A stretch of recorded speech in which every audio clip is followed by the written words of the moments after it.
Alright, so in this video we go over section 6.6, variation and problem solving. So in this section we are going to recognize the different types of variation, such as direct variation, inverse variation, and joint variation. So what do we, and of course we look at problems that involve this kind of variation. Alright, so let's look first at direct variation. So the way we recognize that direct variation is when we read a statement that looks like y varies directly as x, or sometimes we can see this as it's directly proportional. So directly proportional, that's another way to express this kind of variation.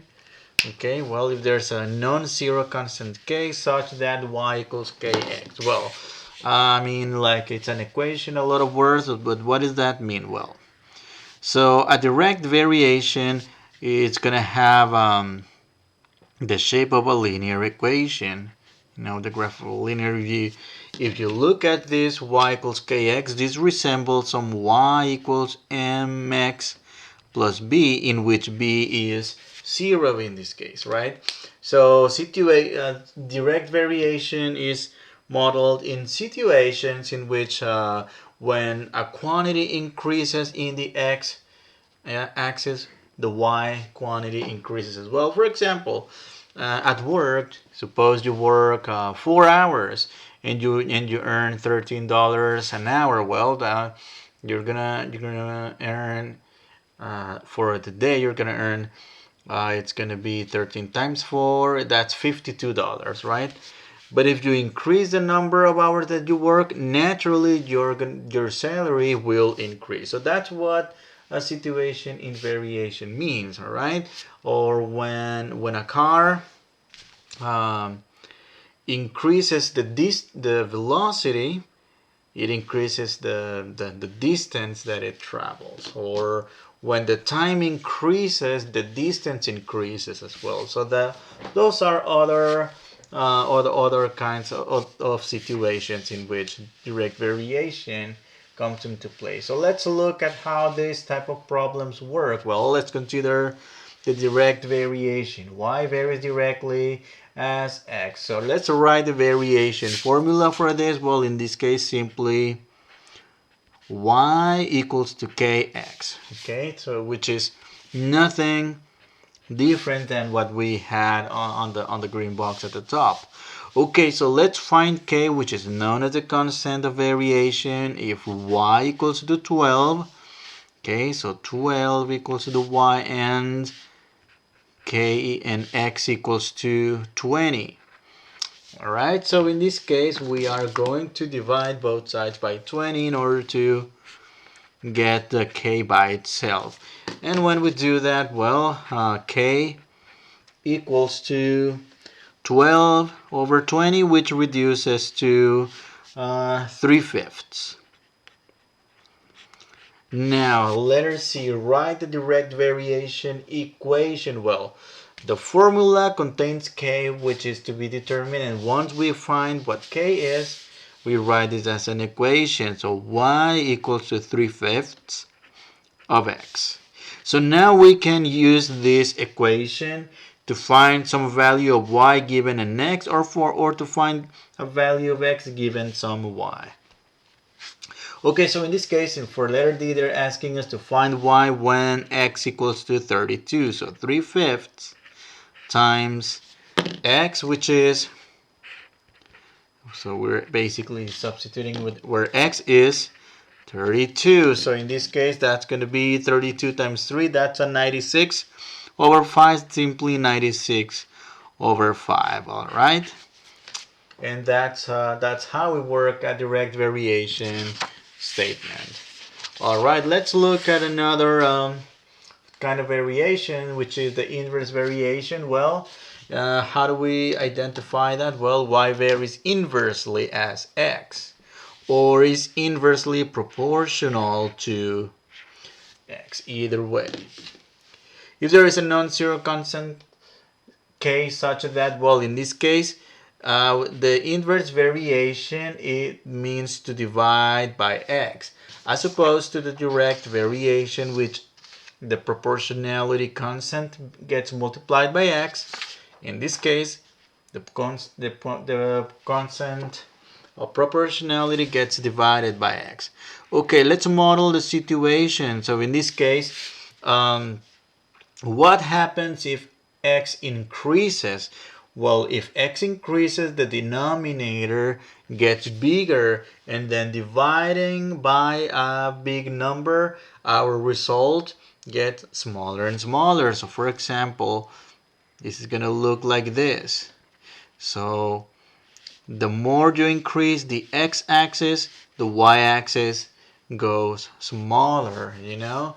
Like for example, in a situation, like in physics, for example, or rather in chemistry, when you have a balloon, and if you have taken a chemistry class in high school or something, and you might remember some those laws of gases when you exert pressure on a balloon.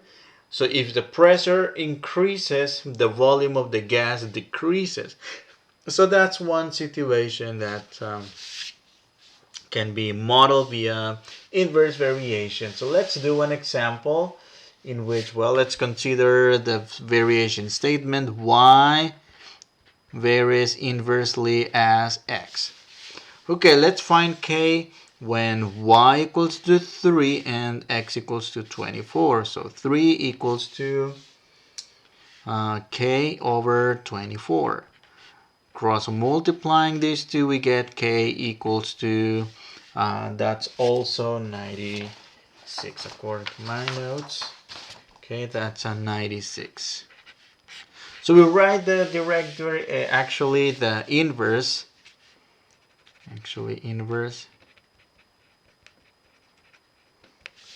variation equation in which y equals 96 over 20, or actually over x actually.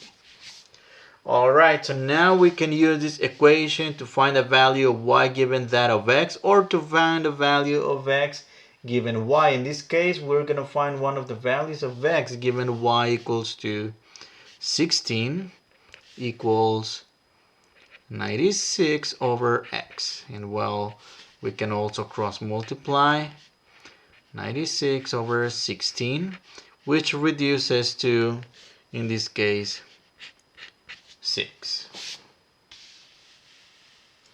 The third type of variation in this case is the joint variation. In this case, well, the joint variation, it's no other than a direct variation in which, well, as opposed to the direct variation, y varies with x only. In this case, for the jointly, we include more factors. So in this case, well, y varies to x and z, right? We can have more letters, M, P, Q, P, R, I don't know, many other letters, right? And as usual, that case the constant of variation, which is to be determined given the information. So let's see, let's look at an example here. Example 3. We have considered joint variation. Y varies jointly as x and z. So y equals k, x, and z. Find k when y equals 35, x equals 20, and actually this is supposed to be z. It's a little typo there. That's z equals to 7. Alright, this one right here. So 35 equals to k times x, which is 20, and z, which is 7. Alright, multiplying these two quantities together, we get 140k and a 35 on the left hand side. That remains there. So divide by 140 on both sides, and k equals, well, 35 over 140 in the first place. So that's going to be reducing to 1/4. So now we can input this 1/4 where the k is to write the joint variation equation, that is y equals 1/4 kx z. Okay, oh, actually no more k, never mind, let me erase this, no more k. So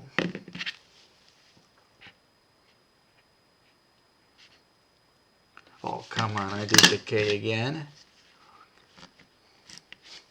Simply this is simply x and z. All right, and let me erase that little dot. All right, so now find x when y equals to 3 and z equals to 9. So 3 equals to 1/4 times x times the quantity z, which is 9. So what I'm going to do in the first place, well, I'm going to multiply by 4 to get rid of the denominators. Again, you don't want to have fractions here. So 4 times 3, that's 12 equals, boom, boom, cancel. X times 9, that's 9x. And then divide both sides by 9. And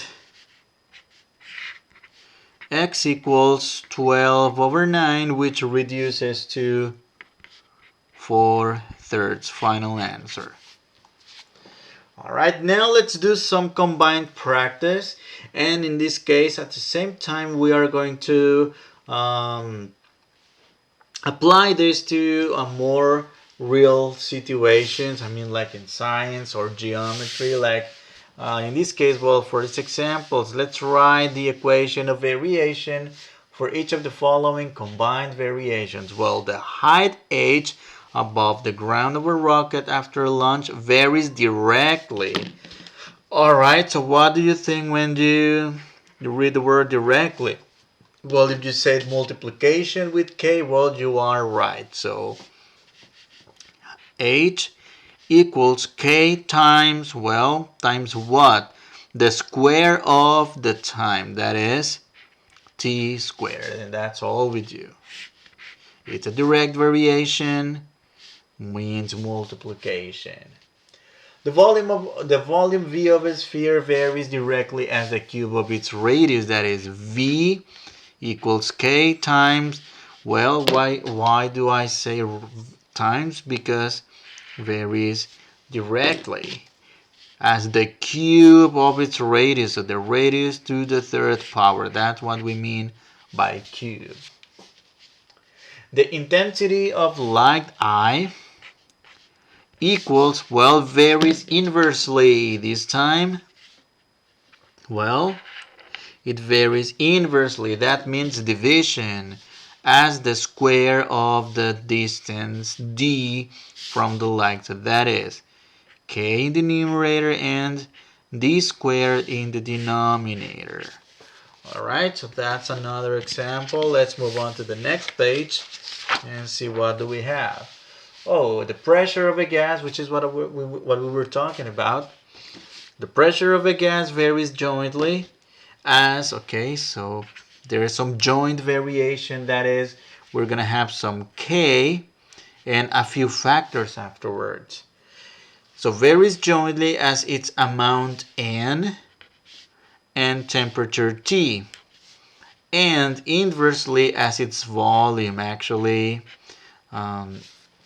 there's a division as well, because there's a joint variation, which means multiplication of more than one factor, and inversely means division. If you recall this formula, well, you might remember this formula from chemistry: PV equals nRT, the ideal gas law. Well, if we solve for P, what do we get? Well, P equals nRT over V. So really this R is that K, which is the universal constant gas. All right, gas constant rather. Well, it's not a chemistry class. It's just, just so you can see how So you can see the connection. I mean, in case you have taken a chemistry class. Otherwise, if you haven't, just disregard this part. Okay, the maximum weight M, big M, that a rectangular beam can support varies jointly as its width W and the weight and the square of its height. So that is K, and then the width W and the square of the height, and inversely as its length L. All right, that's how. All right, so let's see. Right now, let's do this backwards. We'll write a variation statement for each of the following variation equations. So A equals KR squared. Well, in this case, we need to determine whether we have direct variation or inverse variation or a joint variation. But because in this case we have a multiplication between the quantities, that's going to be a direct variation. So A, in this case, A varies directly, because it's going to be a direct variation. A varies directly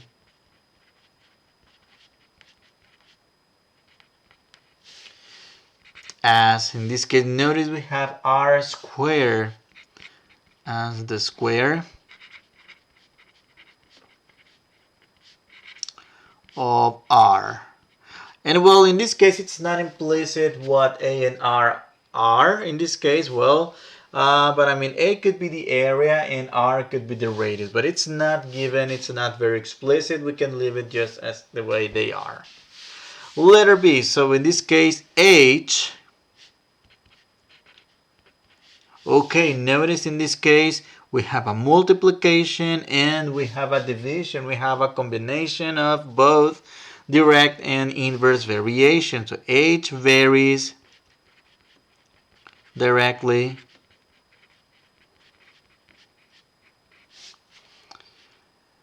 as V, and jointly, I mean not jointly actually, and inversely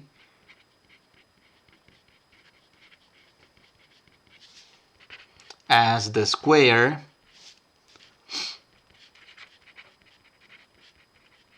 of R. All right.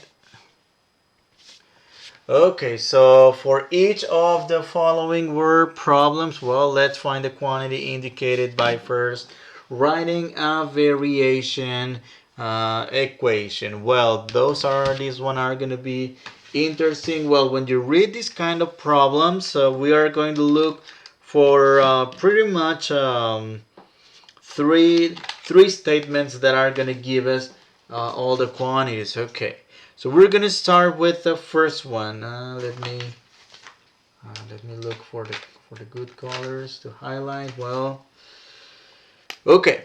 The frequency of sound F varies with the wavelength W. All right. So from there we are gonna write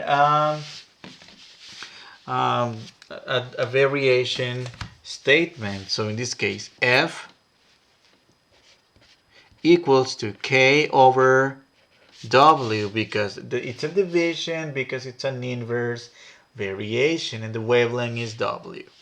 Okay, so in this case I'm going to highlight with a different color the given information. Well, the given information to find K. A station broadcasts at a frequency of 90 megahertz. Then the wavelength of the sound is approximately 3 meters. All right, so that means when F equals 90, W equals 3. All right, so from here, when F equals 90, W equals to 3. And we're going to plug in these numbers here. 90 equals K over 3, multiply both sides by 3. 3 times 90 equals to K, and that's 270. So K equals to 70. From here, what we're going to do is substitute this K here to turn the statement into an equation. 270 over W. Now, the last question is find the wavelength, W, when the frequency is 20 megahertz. All right, so let's have a look. So when the frequency is 20 megahertz, we're going to find W. So 20 equals to 70 over W. And in this case, well, if we cross multiply, well, this is 20 over 1 times 270, omega, well, we're going to get omega equals to not omega, W, well, typically it's omega for wavelength over 20, all right? And if we simplify this to decimal places, we get 13.5, all right? 13.5 actually meters. Okay, so meters. Let's put units in this case because we have application. Let's do another application here. Well, M varies jointly as RS and inversely with P. Okay, let's highlight this sentence first. Okay,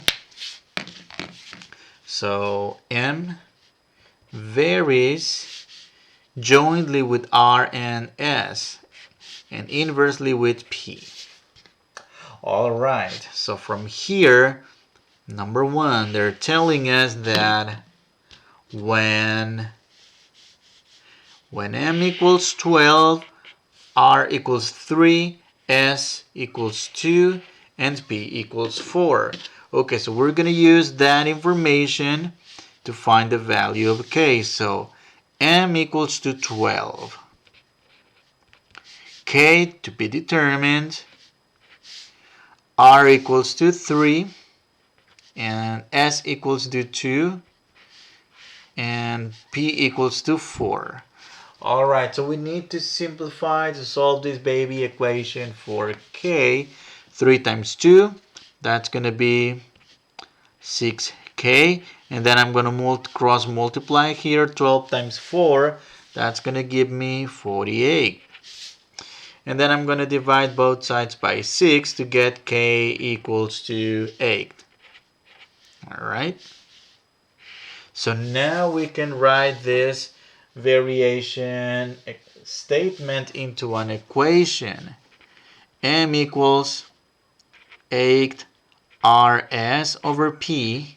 Alright, and we can use this equation to find any of the unknowns that we want. In this case, they're asking us to find M when R equals to 4, S equals to 3, and P equals to 6.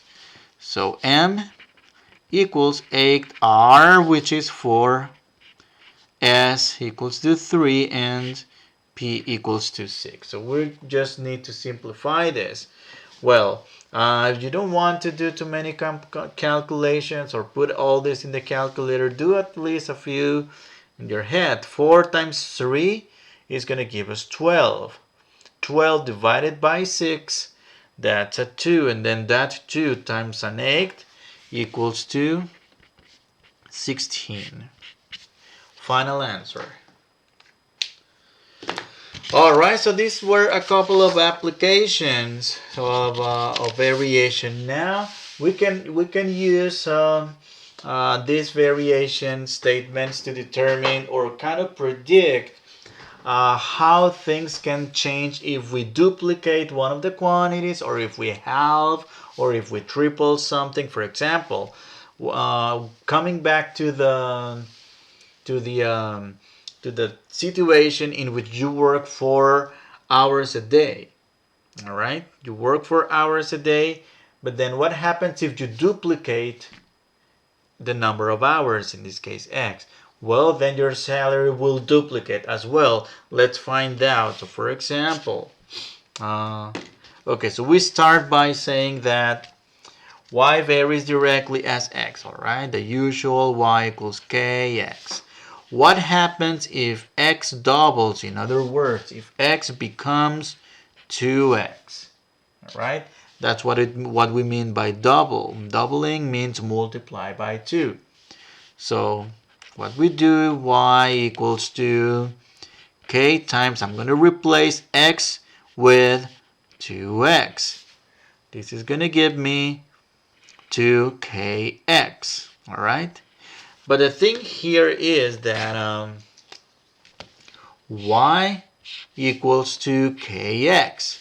What I'm going to do is replace this kx with y. All right, and then from here, what we interpret is that what happens when x doubles? Well, what happens here is that y doubles. Again, just like that situation of your salary, well, duplicate the amount of hours that you work, you get double. You get double of the salary, all right? Okay, so let's look at another situation for letter D.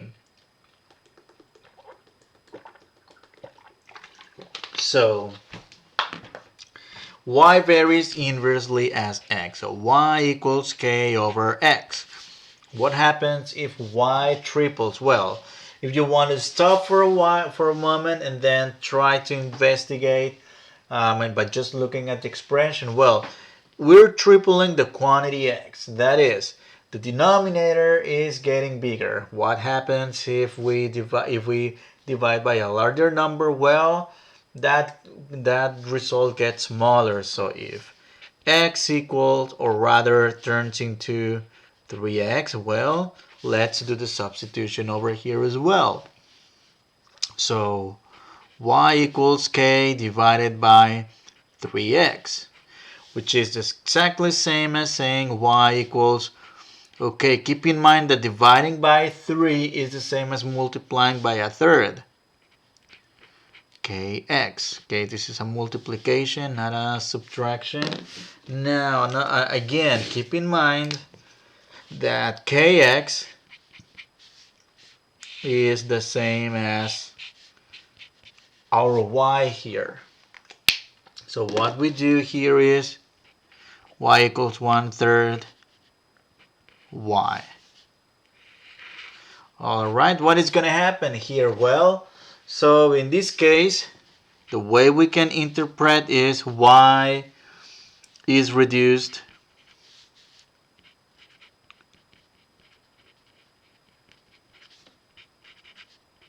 by a third. All right, that's how we interpret this.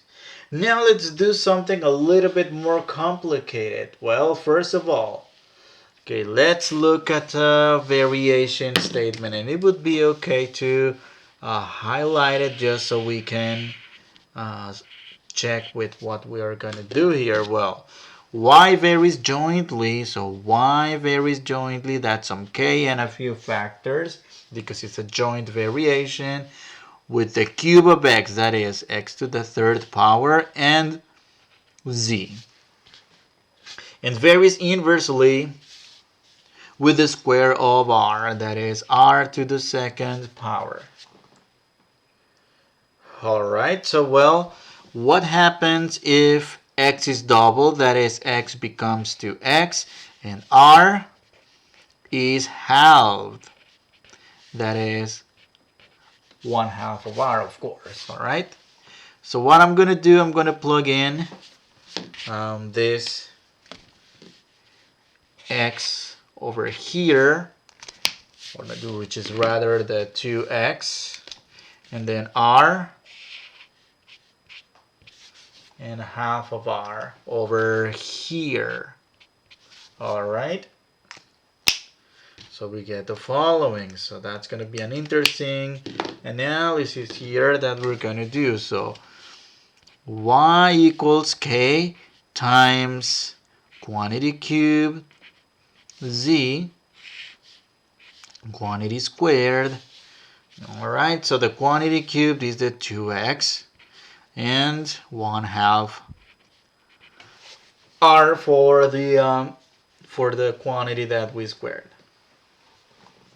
So y equals k times 2 cubed times x cubed, that's an 8x cubed, times z, and we divide by a half squared, that's a fourth. R to the second is r squared. Alright, well, here I'm going to put this 8 in the front.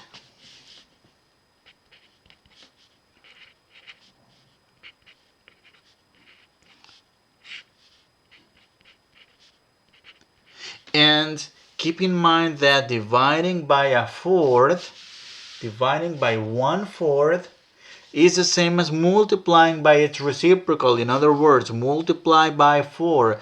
8 times a 4, that's going to be 32. X, well, I'm missing the k actually. Kx z over r squared. Well, in this case, I'm going to write, keep in mind that all this right here, kxz, actually, let me use a different color. Okay, I was using pink this time. This whole thing, the whole equation is, this right here is the same as saying y. So y equals 32y. In other words, y, the way we can interpret this is y is multiplied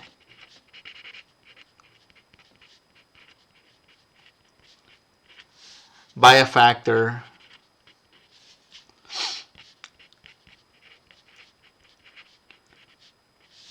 of 32. All right. So that's a very interesting problem in which, well, we have this complicated looking variation expression, all right? It's kind of weird, but in one case we duplicate, but in the other case we halve one of the variables. So if we modify a little bit those variables, well, that's the effect, to have 32 times of the original amount. And this is a good place to quit. I'll see you in the next video.